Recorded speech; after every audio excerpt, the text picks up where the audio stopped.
presenta wowmx.tv.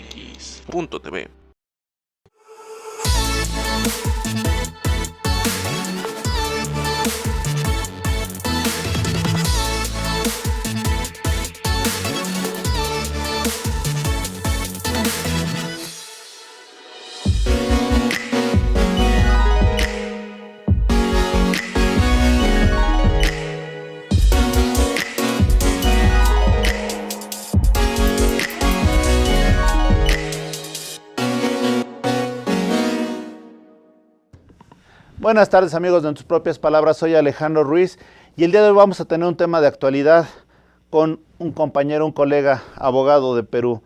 Vamos a hablar un poquito de lo que está sucediendo en esta situación, pues, un tanto de turbulencia, incertidumbre y pues demasiadas expectativas generadas y no alcanzadas durante un periodo de gobierno del presidente Castillo. Nos vamos con nuestro colega a Perú, Andrés de los Ríos. Andrés, ¿qué demonios está pasando en Perú? Bueno, quiero agradecerte además la posibilidad y decirte que yo soy bachiller en Derecho para poder evitar cualquier cosa que en estos tiempos en donde las cosas son muy sensibles podrían generar algún tipo de crítica más a mi presentación que a lo que voy a decir. Bueno, pues cierto, ¿no? Yo creo que en el Perú hubieron dos grandes momentos, ¿no? El momento en donde cae Fujimori, cuando Montesinos logra correr la cortina para saber qué cosas teníamos detrás de todo este manejo de una u otra manera uniclasista de lo que han sido los gobiernos anteriores, en donde, bueno, pues algunos le llaman corrupción, otros lo llaman comisión, algunos le llaman equivocación, otros le llaman algo así como que el puente no se cayó, sino se derrumbó. Y en esta actualidad, la elección que se tuvo con el expresidente Castillo fue una elección muy polarizada en torno al regreso de figuras como Keiko Fujimori y miembros de la derecha nacional, ¿no? De la derecha nacional, que tenía pues intereses de poder seguir manejando, luego de dos desastrosos momentos en la política que fue el gobierno de Pedro Pablo Kuczynski, que fue reemplazado por Martín Vizcarra y que luego fue reemplazado a su vez por el último expresidente antes de Castillo, ¿no? Y entonces todo esto generó que en poco tiempo tuviéramos tres presidentes, pero cuando llega Castillo al gobierno, ya llega como una adversión normal de grupos de poder que siempre habían tenido de una u otra manera el manejo. Al llegar Castillo al poder, hay mucha gente que creyó que era el momento de poder tener una nueva dinámica de gobierno, pero hubo una gran equivocación porque de repente la poca experiencia y el poco asesoramiento y el entorno que tuvo el presidente Castillo generó a que de una u otra manera hubieran grandes actos de corrupción que se llegaron a conocer, pero aquí a una cápite. Muchas de las cosas que se criticaban Castillo en su momento fueron hechas también por otros gobiernos anteriores, ¿no? Por ejemplo, el manejo de las Fuerzas Armadas, por ejemplo, el manejo de lo que son los vehículos, el avión presidencial, eso también lo hacían los demás gobiernos. Pero esto sirvió para correr una vez más la cortina y darnos cuenta que vivimos en un ambiente en donde existe compadrazgo, corruptelas, en donde las cosas se ven por el ojo que se quiere y no porque se debe. Entonces, todo esto ha llevado a la crisis que vivimos actualmente.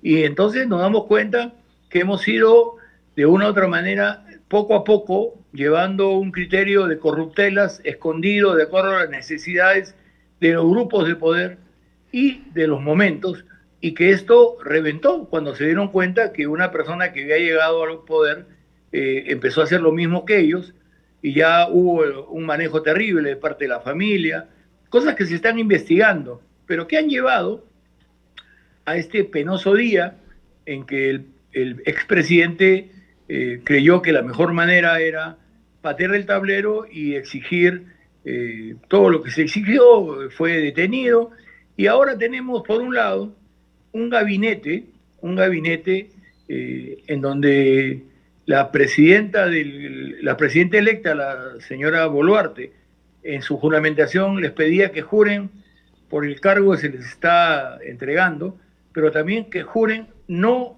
cometer corrupción. Y si tú revisas grandemente el gabinete que tenemos, casi muchos de ellos han tenido que ver con vínculos o con investigaciones de corrupción, o son advenedizos, ¿no? Entonces nos damos cuenta que en el Perú lo que está pasando es que un grupo de corsarios, en su momento, se hicieron dueños de muchos curules, de muchos puestos, ¿no?, para poder manejar el país, e intervinieron el Poder Judicial, el Tribunal Constitucional, intervinieron diferentes actividades y lugares de manejo del poder en el Perú, y que luego se ha dado esta situación por la cual el futuro es realmente incierto. Yo, si me permites acotar algo más, creo que en este instante, con un parlamento que realmente se ha dedicado a trabajar por el tema de la vacancia, que lo ha logrado, yo creo que lo importante es entender de que solo el parlamento va a poder salvar este régimen y adecuarse para lo que serían las elecciones de 2024. La señora presidenta ha comunicado eso. Fíjate. Pero creo que nosotros... Sí, discúlpame. No, perdóname, acaba y ahorita te pregunto. Sí, lo que quiero decirte es que lo que sí tenemos que aceptar es lo siguiente. Nuestro sistema de cómo encarar la democracia ha sufrido tantas vicisitudes que la clase política no tiene un contacto directo con la sociedad. La gente vincula a la clase política de una u otra manera con la corrupción. Y eso tiene bastante razón.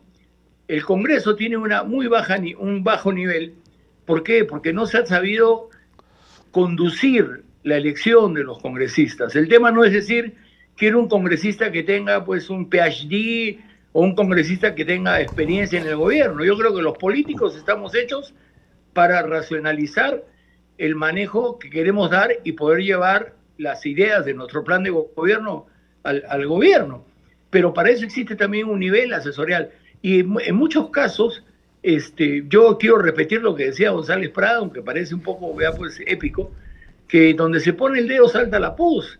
Y en este gobierno de Castillo nos hemos dado cuenta de que muchos, habiendo participado en momentos, en gobiernos que son personas que han sido perseguidas, por ejemplo, el presidente Toledo, que está perseguido y que está no solamente perseguido, sino está ejecutoriado y estamos esperando que regrese. Muchos participantes en el Poder Judicial, que ahora es el que está juzgando al expresidente Castillo. Muchas personas vinculadas a diferentes etapas de la corrupción, desde el gobierno de Humala, personas que dentro del gobierno de Alan García fueron en contra de la confianza de él y generaron una serie de corruptelas con el Brasil, en el caso Odebrecht. Casi todo el gobierno dirigido de Humala, que fue un gobierno engaramado de corrupción, muchos de estas personas están participando en este gabinete, ¿no? Y tenemos también ahora el gran tema de querer dejar de lado lo que significa la propuesta progresista, ¿no? Entonces, la preocupación es, yo creo que en estos momentos necesitamos realmente repensar lo que significa la manera como hemos estado llevando la democracia, ¿no? ¿Por qué? Porque tenemos ahora en el Perú en estos instantes un aeropuerto de Arequipa, que es una de las segunda, tercera ciudad más importante del Perú, tomado, ¿no? En donde no van a haber vuelos porque tenemos en el centro sur del país, Andahuaylas, que ha sido tomado realmente, las carreteras al norte y al sur totalmente cerradas. Entonces yo creo que hay que repensar a esta gente, a estos corsarios, a esta gente que hablaba de revolución, de huifala, y que luego han sido líderes de papel. Antauro Humala, que bueno, era algo así como la propuesta revolucionaria de mucha gente, se paseó todo el sur del Perú promoviendo que se vaya a hacer la toma de Lima, que fue una marcha que se hizo a favor del gobierno del presidente Castillo, pero por actitudes democráticas, supuestamente, o actitudes de imagen de él, porque él se creía candidato en las próximas elecciones, no vino a esta marcha. Y la gente que ha sido asusada, promovida, llevada, como quieras, ¿no? Esta gente lo ha recibido muy mal hace 2 días en la Plaza San Martín, acá en Lima, en el centro de Lima, donde había mucha gente que le exigió que se fuera, ¿no? Entonces, esta masa descontrolada es el producto de un asusamiento constante, tratando de paliar un poco lo que era la otra masa descontrolada, ¿no? Que era el grupo de gente que estaba en contra de lo que significaba la propuesta de Castillo, pero que ahora también está descontrolada. Entonces tenemos un gran problema. La clase política es vilipendiada, la práctica política no se ha llevado bien, y entonces tenemos que rehacer las cosas. Y el único lugar, así la gente critique, es el Congreso Nacional. Tenemos que formar, si bien es cierto que la presidenta ha convocado elecciones para el 2024, tenemos todo este tiempo para hacer reformas necesarias. Y ahí quiero que me des un minuto. Yo creo necesariamente que la elección de congresistas, que son 130 en el Perú, tiene que ser distrital. Te pongo un ejemplo. En Lima hay 41 distritos y en los 41 distritos se eligen 35 parlamentarios, congresistas, si tú deseas. Pero cuando tú vas a ver al congresista y le preguntas si vienes de una jurisdicción o de otra, él te dice, no, yo soy por Lima. Entonces lo que se tiene que hacer es personalizar el voto de la gente y saber que tú conoces Lima, podemos decir que tienes un congresista por la ciudad de San Isidro, por la ciudad de Magdalena, por la ciudad de San Juan del Lurigancho, por la ciudad de San Juan de Miraflores, y es ahí donde va a empezar la nueva propuesta de exigencia que el Parlamento y una seguridad de que vas a tener una relación.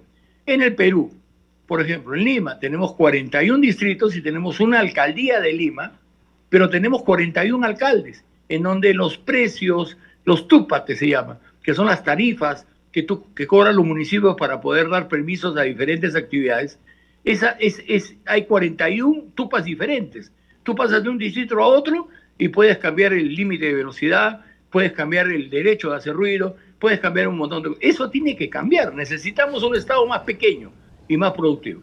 Pero lo más importante, el Perú tiene en un 80% es un país informal. Entonces, se ha querido formalizar al informal. Y lo que se ha logrado ha sido una gran brecha en la recaudación de impuestos. Perfecto. Entonces, esta recaudación de impuestos no permite nada. Tenemos que informalizar nuestra economía para que la gente empiece a asegurarse, ¿no? Eso es lo que más o menos, disculpa que me haya extendido, pero quiero aprovechar un poco la oportunidad que me das. No, está muy bien, nada más aquí hay varias cosas. Cuando te dije al principio del programa qué demonios está pasando, hay en México una expresión que siempre que hay un descontrol se habla de los demonios andan sueltos. Y en esta situación, pues realmente esa es la apreciación que tenemos algunas personas que estamos solo enterándonos de cierta información que está llegando del Perú. Pero por el otro lado, Andrés, hay algo que me llama mucho la atención. ¿Qué está pasando con el Estado de Derecho? Tú eres jurista, yo soy jurista. O sea, ¿realmente hay certidumbre de lo que está pasando en los procesos jurídicos? Se están creando grandes precedentes, porque como te digo, la polarización ha hecho que por un lado el Parlamento, con todo el poder que tiene, legalmente constituido, puede empezar a poner candados, como ya lo hizo la Constitución del 93, a poner candados que luego van a ser un precedente funesto. Por ejemplo, el gobierno del expresidente Castillo promovía una nueva Constitución y proponían un referéndum. El Congreso de la República, en respuesta a eso, eliminó el referéndum. Entonces, cuando en el Perú haya algún cambio constitucional importante y se exija un referéndum, no vamos a tener cómo poder votarlo, ¿no? A favor o en contra. Entonces, hay una serie de elementos de la doctrina de justicia que han sido de una u otra manera interpretados a favor, por ejemplo, en este caso, de la vacancia del presidente Castillo, y en otros casos se ha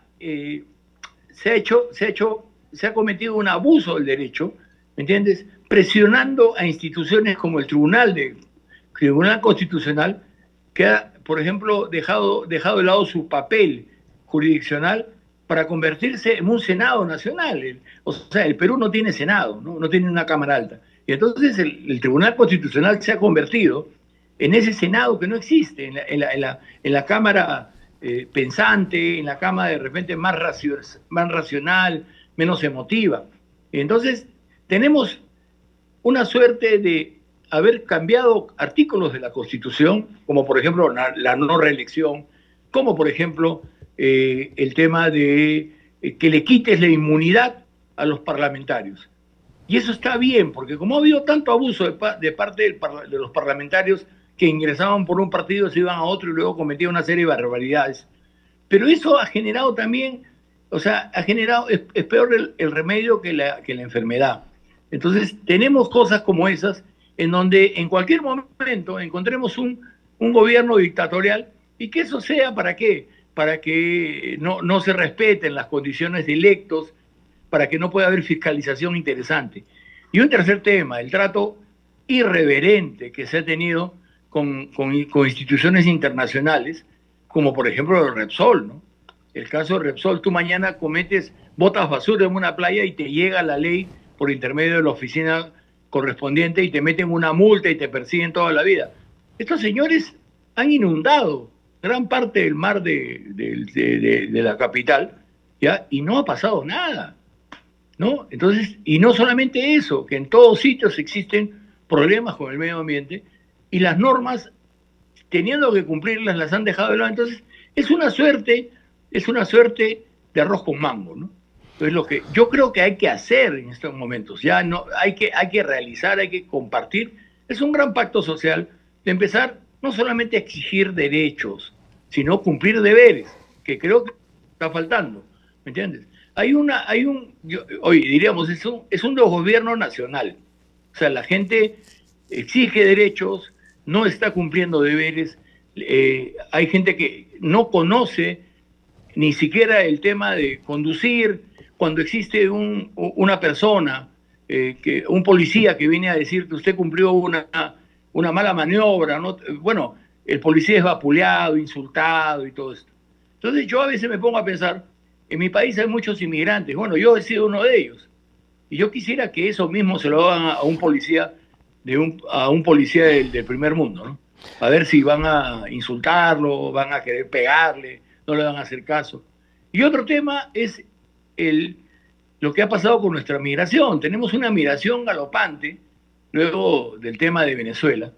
Y no solamente, bueno, ha venido gente muy honesta, como en todo sitio, pero hemos importado toda una serie de temas delincuenciales, ¿no? O sea, delincuenciales que han venido a Perú, como no hay una desobediencia civil casi certera, ya es mucho más fácil cometer delitos aquí que afuera. Entonces, estamos en un momento en donde alguien tiene que salir en defensa de la estructura normativa, porque creemos en la democracia. Andrés, pero tenemos por un lado la gente que no hace caso y por otro lado estos corsarios que han ido a incendiar el sur y ahora no saben qué hacer, ¿no? Oye, Andrés, hay una imagen que circuló en todo el mundo y que nos llamó mucho la atención. El expresidente Castillo detenido de pie y un soldado abrochándole la bota. En ese sentido, realmente nos sorprendió a todos el nivel de sumisión que había por parte del ejército al ejecutivo. Fue una imagen, perdóname que te lo diga, yo creo que denigrante para el ejército, porque no están los militares para eso.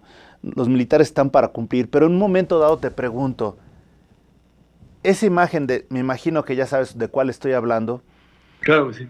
Realmente, ¿alguna vez pensó el ejército o alguien del ejército en ese tipo de situaciones? El ejército es institucional, está para proteger un país, no para eso. Entonces, ¿no crees que también se están excediendo ciertas prácticas dictatoriales en estos momentos o con ese tipo de falta de preparación de los presidentes? Totalmente de acuerdo. Yo creo que esto es un momento desagradable y yo no quiero, bueno, de repente, pero hemos tenido, así como eso, día a día vemos cómo se desprestigia, en este caso, a la Policía Nacional. Nosotros tenemos una Policía Nacional y tenemos también unas Fuerzas Armadas, ¿no? Entonces, se desprestigia de una u otra manera con el trato, no solamente de parte del presidente, sino de parte de mucha gente que se horroriza con este tema que realmente ha sido un acto, la verdad yo no lo entiendo, ¿no?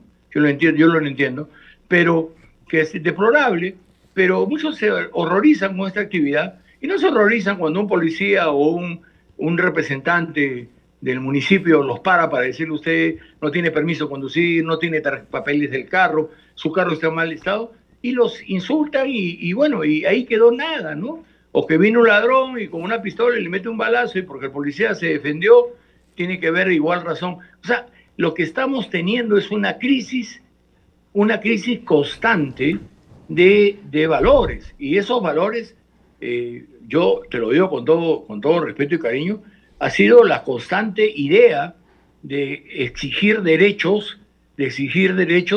y que quienes manejamos el tema político no habíamos podido cumplirlo. Y entonces también la actitud de los parlamentarios. Hemos tenido parlamentarios que, bueno, que contrataban un empleado para que les lave la ropa, para que les lave los pies.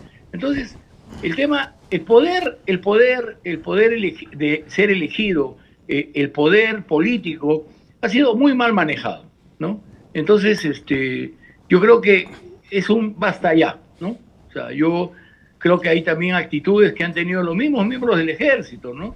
En otras ocasiones, en donde pues tuvieron que firmar cartas de sujeción. Yo creo que eso ya tenemos que dejarlo de lado, ¿no? La situación no es para criticar ni para destruir. Yo realmente no creo que el gobierno de la señora Boluarte tenga la fuerza como para poder paliar todas estas cosas. Pero sí creo que necesitamos tener dos opciones. La primera, un tema de que le demos al Congreso todas las garantías para que puedan cumplir con su labor. Si han tenido una actitud deleznable, bueno, pues, pero ahora ellos son los que van a tener que hacer las normas para poder hacer que la próxima elección no sea más de lo mismo. Por ejemplo. Excelente. Oye, Andrés, y otra pregunta. Dada la situación que está viendo esta incertidumbre, existen colegios de abogados, el Colegio de Abogados de Lima es muy respetable. ¿Cuáles han sido los pronunciamientos de estas casas de estudio y estas casas de amor jurídico hacia lo que está sucediendo? El Colegio de Abogados de Lima, que es la institución que maneja más o menos 90.000 abogados de todo el Perú, es un colegio que nació en el año 2000, que tiene 219 años, antes de la independencia ya funcionaba. Y entonces es un colegio referente de la defensa de la legalidad. El doctor César Bazán en todo este tiempo ha cumplido una labor de exigencia del cumplimiento de la norma, ¿no? Tratando de decir, ¿no?, de que aquí hay una norma que cumplir y estamos en un régimen democrático. Si te guste o no la norma, ese es un problema aparte. Pero hay que cumplir la norma y hay que cumplir los estamentos. Y varias veces, en muchas oportunidades ha salido, ¿no?, a promover discusiones sobre cosas que se estaban tratando, ¿no? Y entonces también a exigir un poco que los actores políticos tengan la responsabilidad de respetar el tema constitucional en el manejo democrático. Yo creo que los colegios han cumplido su función. Existen colegios de abogados en los 24 departamentos y existe una Junta Nacional de Decanos de Colegios de Abogados que ha siempre exigido la defensa irrestricta, porque la democracia se lleva a cabo, ¿por qué? Por la Constitución, ¿no? Entonces, y las normas. Entonces, yo creo que tanto el expresidente Castillo como el Congreso que llegó tenían ideas encontradas. En un caso nos dimos cuenta pues que Castillo no supo valorar los poderes que tenía, y por otro lado nos estamos dando con el Parlamento dentro de su visión, ¿no?, de defensa tanto de Castillo o del régimen democrático, han hecho su labor, pero ahora ya cambió el tema, ¿no? Necesitamos que se den las normas necesarias para que podamos tener una continuidad democrática.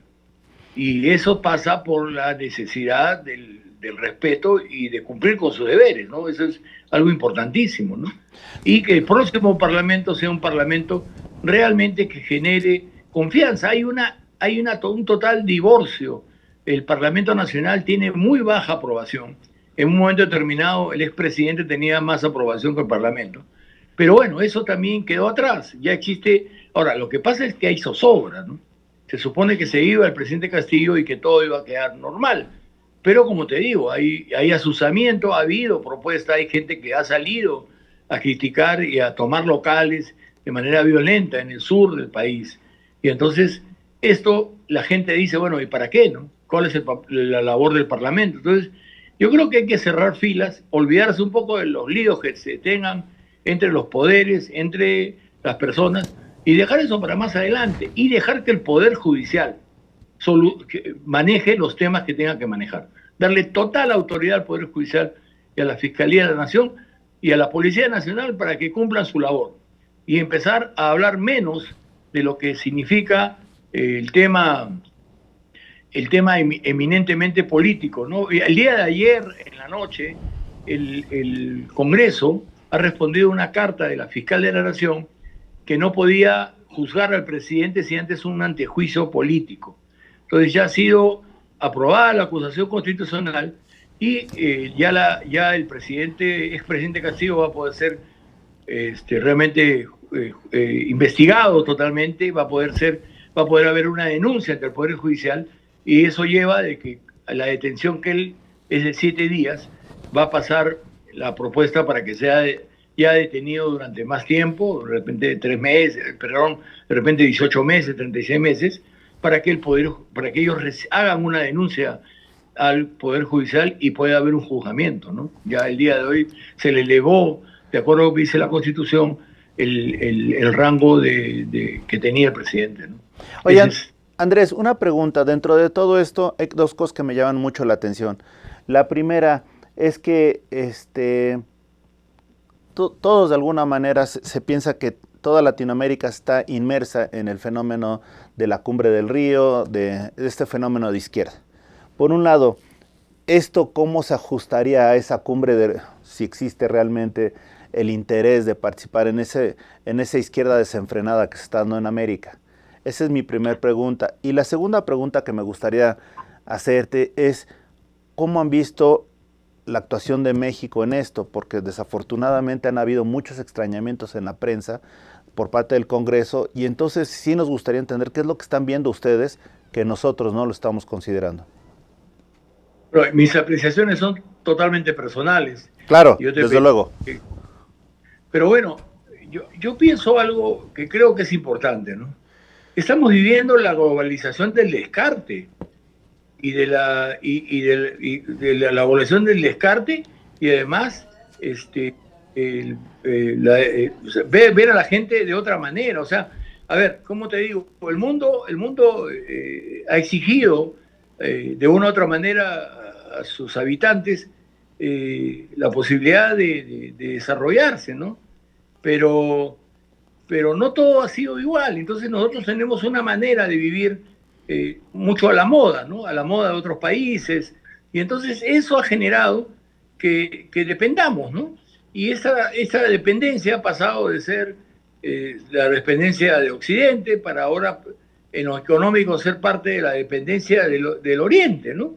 Y entonces en esa lucha, y aquí yo quiero ser bien claro, hay una serie de corsarios, ¿no? De personas que han tratado en lo posible de subirse a la hora y de creer los garantes de la lucha a favor del pueblo, ¿no? Y lo que han hecho ha sido solamente vivir de ello, y ha sido proponer eso, ¿no? Entonces, yo creo que esta globalización del descarte se ha generado también en el Perú, ¿no? Y la indiferencia total en contra de grupos ha sido lo que ha generado que la gente crea en la primera persona que va y le dice yo voy a luchar por sus intereses. Y ya tenemos 40 años en este tema, y sea mucho más después del golpe de Estado. El tema es ir a buscar votos y luego, no sé, ya sí pues, déjame el documento. Eso ya llegó, ¿no? Ya llegó a un límite. Y creo que todo eso conlleva a que en el Perú exista una idea de, oye, yo necesito trabajar, yo necesito producir, ¿cómo produzco? Entonces, de una u otra manera,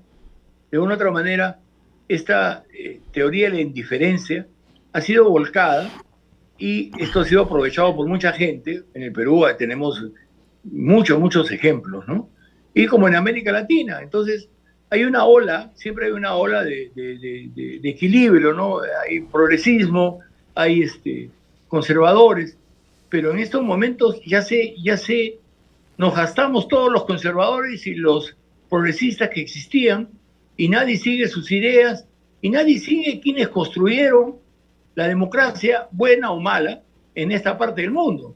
Entonces ya empiezan a haber temas eminentemente sentimentales, románticos, que nos han llevado a esto, ¿no? La elección de Castillo ha sido una elección de respuesta en contra de la globalización del descarte y la indiferencia.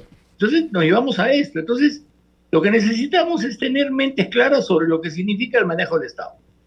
Necesitamos un Estado más pequeño, un Estado menos benefactor, un Estado que promueva el emprendimiento, un Estado que realmente sea tan pequeño que solamente rija normas especiales y que encontremos dentro del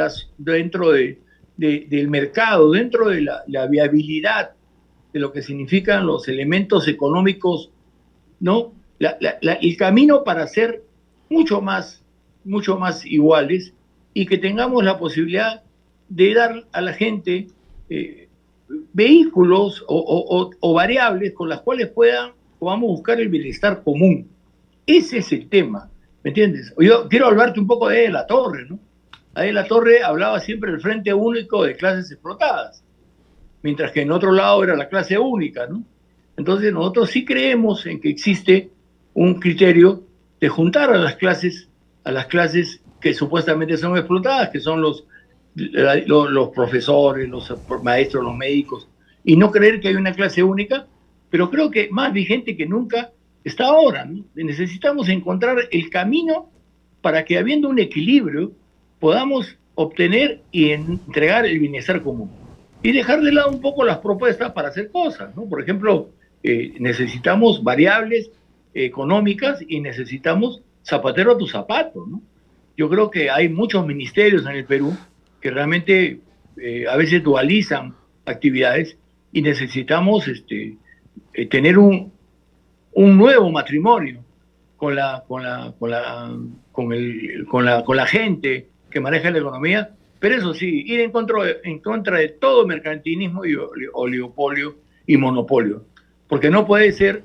Y te cuento un tema, aquí por ejemplo muchas de las farmacias que están en el Perú, las farmacias estas donde venden las medicinas que el médico tiene que entregar, son farmacias que a veces se juntan, ¿no? Y tienen algunos acuerdos, ¿no? Por ejemplo, la gran cantidad de productos que se venden en las encomenderías, como llaman ustedes, en las esquinas de las casas, son manejadas por un solo dueño, ¿no? Hay bancos que son los que manejan, por ejemplo, el tema de los fondos de pensiones, hay bancos y aseguradoras que manejan el seguro de las clínicas y hospitales. Entonces, de una u otra manera necesitamos un nuevo pacto de reconstruir, que parece un poco poético, ¿no? Pero lo que sí necesitamos es una nueva práctica política, y que la gente sepa que los que quieren servir son gente que antes de servir, si tenían una casa en un cuarto piso y vivían de un sueldo referente, cuando salgan tengan el mismo sueldo referente, porque eso es servir. Aquí la cosa es muy clara, necesitamos que todos sean de una u otra manera investigados, ¿no? Investigados porque no se están cumpliendo las normas. Día a día, en el gobierno de Castillo encontramos algo así como el mago del sombrero, y sacaban cosas de todo sitio, pero muchas de esas cosas que sacaban se habían realizado en otro momento. Entonces no podemos vivir diciendo, sí, tú eres corrupto, pero el otro era más corrupto, o sino que te digan, sí, pero el hecho de que lo han hecho antes tampoco lo... Y entonces ese tema de versión es muy difícil. Tenemos que hacer un pacto social para reconsiderar la relación con la sociedad. Ese es el tema. Andrés, una pregunta. Te preguntaba lo de México, pero nuevamente aquí ya mejor. Espérame un segundo, pero abro un poquito más la pregunta. Técnicamente, la Alianza del Pacífico se celebró con Chile, Colombia, Perú y obviamente México. Está próximo a entregarse la estafeta de la Alianza del Pacífico a Perú. De hecho, se iba a entregar en México con Castillo, finalmente no vino Castillo. Se pensaba que se iba a ir México para allá a entregársela a Castillo, finalmente esto no va a suceder. Si también nos puedes ampliar tu comentario respecto de la Alianza del Pacífico. Bueno, la Alianza del Pacífico fue la gran propuesta que hizo Alan García, ¿no? Que hizo Alan García en su momento y que promovió que los 4 países de América del Sur pudieran aprovechar las condiciones de clima, de tiempo, de cultivo, ¿no? Con Asia, ¿no? Entonces, te pongo un ejemplo. Eso yo creo que ustedes lo conocen, ya es muy importante. El Perú realmente... Espérate un ratito que tengo aquí el can que está aquí grita. El Perú realmente no ha tenido la posibilidad o no ha tenido la intención de poder manejar este tratado de manera correcta, ¿no? Yo creo que ahí hemos tenido un gran problema porque no ha habido la intención política, y a esto regreso a lo siguiente. No ha habido la intención política porque esto lo hizo un líder político que ya no está con nosotros, pero que por esos temas no se ha llevado a cabo. No ha habido tanto interés político por eso, ¿no? Pero creo que ha sido muy bien hecho, y creo que hay una gran cantidad del mundo, porque hay instituciones internacionales que están queriendo ser o ya son parte de esta propuesta política, ¿no? Ahora, ¿qué ha pasado? Creo que las vicisitudes ya las conocen, y creo que esto hay que continuarlo. Hay que continuarlo porque es el comercio del futuro. Nosotros somos el gran mercado de todo el mundo, ¿no? Y entonces, te pongo un ejemplo. Los países pueden juntarse para hacer una campaña agrícola de la uva, por ejemplo, ¿no? Y poder menguar lo que es el Red Globe allá ¿cómo se llama? En Asia. Ahora, sobre la participación del presidente López Obrador en el tema, yo creo que ha sido un tema de solidaridad, ¿no? Un tema de solidaridad que ha sido tomado como ello, ¿no? Un tema de solidaridad personal bajo el criterio eminentemente de lo que significa la ideología del presidente de México. Y bueno, han habido críticas, pero que ha pasado solamente de eso, ¿no? De una crítica, y quizá ahora, que ya no está el presidente Castillo, una carta aclaratoria. Entonces, yo creo que eso es importante para algunos congresistas, es importante, pero creo que debemos bajar la tensión, ¿no? Ya el presidente Castillo dejó de ser presidente, y en estos momentos lo que vale es remontar todas estas cosas, dejar que el Poder Judicial haga su labor y construir una nueva forma de ver la democracia, ¿no? Esa es la idea. Excelente. Andrés, después de todo esto que nos has comentado, estamos a 7 minutos de terminar la entrevista. Me gustaría hacerte 2 preguntas. Por favor. 2023, ¿realmente será el año de la certidumbre política para Perú? Yo creo que no. Yo creo que, así como hay gente que salió a marchar en contra del presidente Castillo, y como hay gente que salió a defenderlo, ¿no? Yo creo que esto va a conllevar a que en su momento, como ahora pasa, la gente se dé cuenta que todo no pasa por un momento de fervor. Yo creo que ya hay personas que están asumiendo su control, que no solamente ven lo que pasa en la televisión o ven lo que pueda pasar en la circunscripción.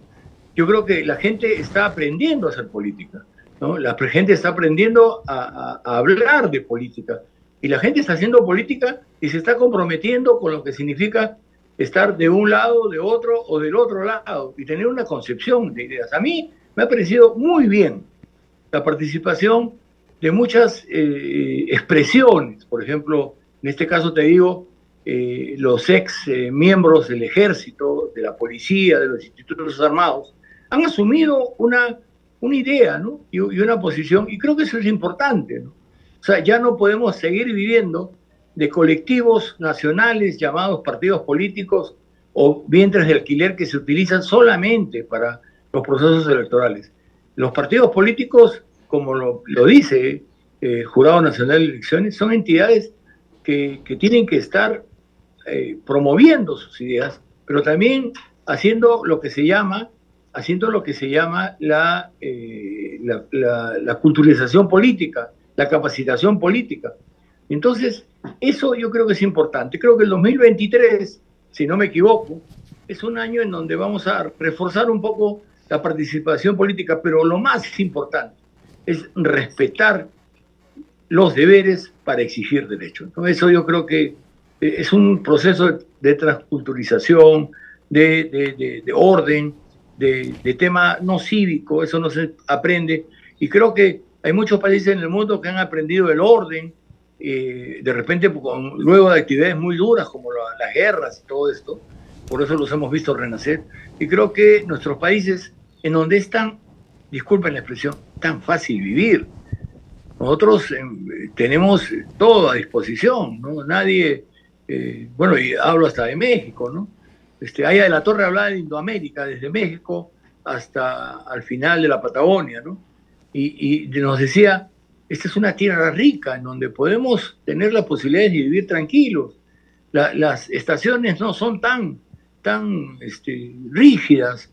Entonces, yo creo que tenemos que aprovechar la alegría de vivir en un continente importante y tratar de que así hayan concepciones y olas en el tema político internacional que vengan de la izquierda, de la derecha, de los conservadores a los progresistas. Creo que tenemos que cumplir con las normas. En este caso, el tema de la propuesta izquierdista, de la propuesta progresista en el Perú, ha servido para correr el telón y decir que también los progresistas han cometido grandes errores porque, diciéndose defensores de la democracia y del pueblo, se han utilizado esos criterios para poder enriquecerse o para poder tener mejores condiciones de vida familiar. Lo que nosotros criticábamos a los conservadores, que manejaban la economía internacional a base de triquiñuelas, de engaños y de presiones, creo que nos ha tocado el momento de los progresistas de decir nunca más estas cosas, ¿no?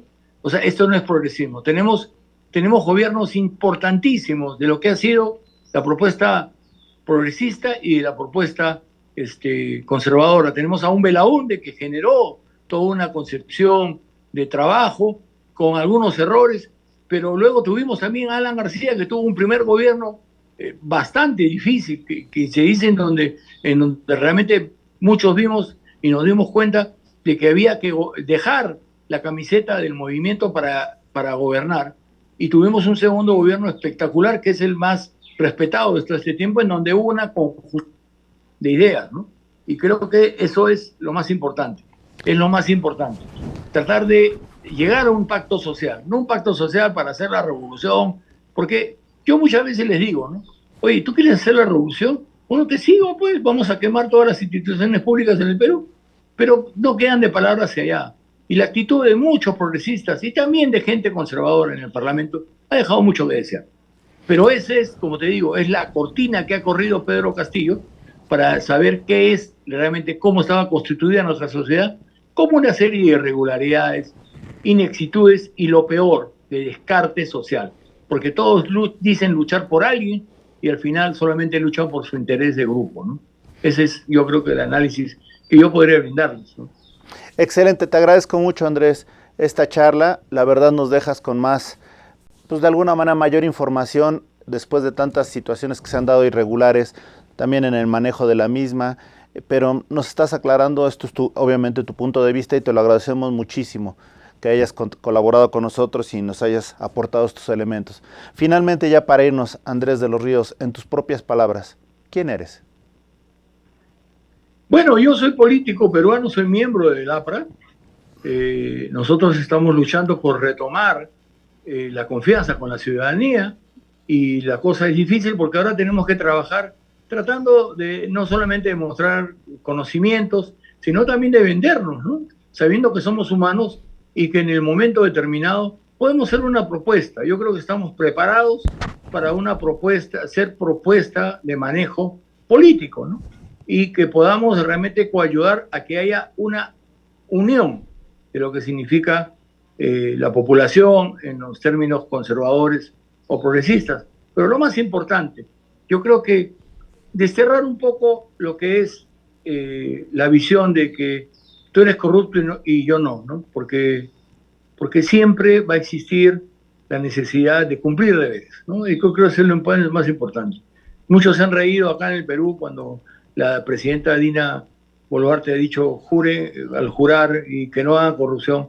Y cuando hemos visto o sea, los currículum, la historia de algunos que han estado manchados o han estado vinculados o han logrado escaparse de procesos judiciales, nos damos cuenta que hay mucho que hacer, ¿no? Pero hay que hacer ya. Porque si no, mira, tenemos el ejemplo. Salió Castillo, pero tenemos muchas ciudades tomadas, las carreteras cerradas. Entonces, el tema no solamente es hacer lo que uno quiere, sino construir para que la gente entienda de que no es el camino y que si están engañados, pedir disculpas y ir adelante. Esa es la idea.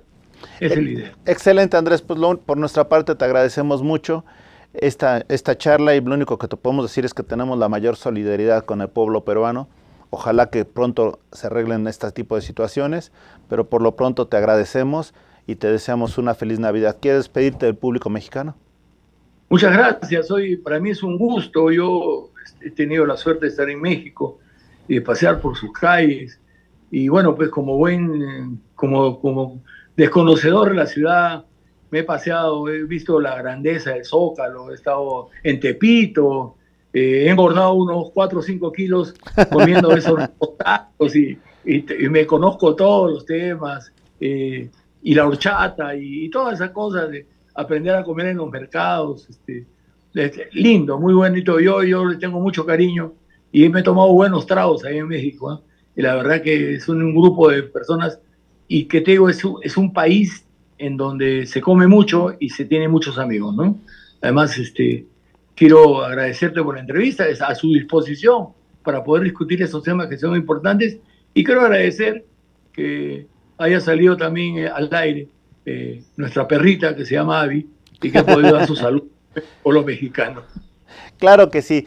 Te agradezco mucho y bueno, les agradecemos. Un abrazo, compañero, cuídate mucho. Gracias, y les agradecemos a ustedes que hayan seguido este programa. Lo único que podemos desearles es buenas tardes, hasta la próxima. Wow. MX.tv presentó